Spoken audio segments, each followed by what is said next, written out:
সকলকে আনন্দিত জয়গুরু জানিয়ে আজকের আলোচনা শুরু করছি।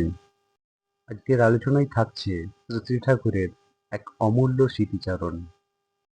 শ্রী ঠাকুরের ছেলেবেলার কথা, যেখানে এক ফকির শ্রী ঠাকুরকে কেন আল্লাহ বলে ডেকেছিলেন সে কথা জানতে পারবো।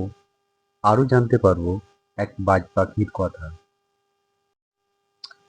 সময়কালটা 8ই জ্যৈষ্ঠ 1358 বুধবার।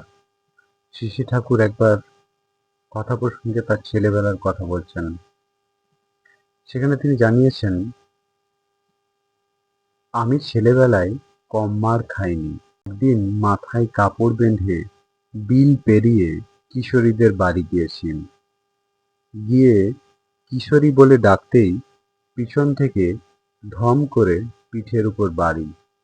আমি তাড়াতাড়ি ওখান থেকে ছুটে গিয়ে নদীতে পড়ে এক ডুবে ভাঙিদের ঘাটে গিয়ে উঠলাম।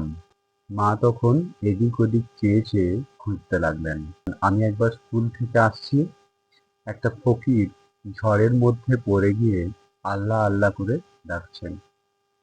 আমি গিয়ে তাকে ধরে তুলতেই সে বলেন, তুমি আমার আল্লাহ। আমি বললাম, আমি আল্লাহ না, আমি স্কুলের ছেলে। সে আমাকে এমনভাবে চেপে ধরল, কিছুতেই ছাড়ে না। আমি যাই আর কি। সে বলে, তুমি আল্লাহ না হলে এই অসময়ে তুমি ডাক শুনে কেন এলে? অনেক বুঝিয়ে বলতে সে বলল, তাহলে আল্লাহ তোমাকে পাঠিয়েছেন। পরে তাকে সুস্থ করে তোলবার ব্যবস্থা করি। এরপর ঝড়ের মধ্যে ফিরছি, একটা বাজ পাখি বেঘরে পড়ে আমার কাঁধের উপর এসে বসল। আমি তখন নিশ্চল হয়ে দাঁড়িয়ে রইলাম, কারণ বাজটা একটা গাছ মনে করি কাঁধে এসে বসেছে। আমি যদি নড়ি সে আশ্রয়চ্যুত হয়ে আরো অসহায় হয়ে পড়বে, তাই ঠায় দাঁড়িয়ে রইলাম, নড়িও না চড়িও না। এই সব কারণে বাড়িতে আসতে দেরি হলো। তাতে বাড়িতে সে কি গঞ্জনা। অথচ সব কথা সে সময় খুলে বলার জো ছিল না। আলোচনাটি এই পর্যন্তই ছিল।